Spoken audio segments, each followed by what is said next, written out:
મરચાની paste, એમાં 2 tablespoon જેટલું જીરું, ટેબલસ્પૂન જેટલો અજમા, તલ, ટેસ્ટ પ્રમાણે મીઠું.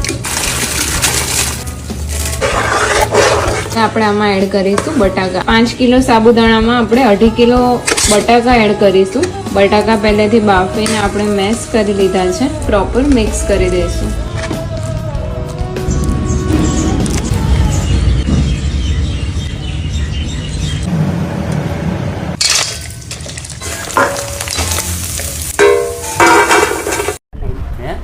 એકદમ બનાવે તો બહુ મીઠા લાગે તો ફરીને બનાવી.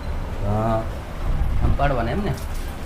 આમ પાડવાના છે બધી પાકા રાખ આમ છે નહીં આમ તો મારો કેટલી બધું ઓલું કરી નાખ્યું તો વચ્ચે એક લાઈન કરી નાખી. વચ્ચે લાઈન કરી નાખી એટલી જગ્યા રાખી. આવા ગોપીઓ નિરાલી કરે એમ પડે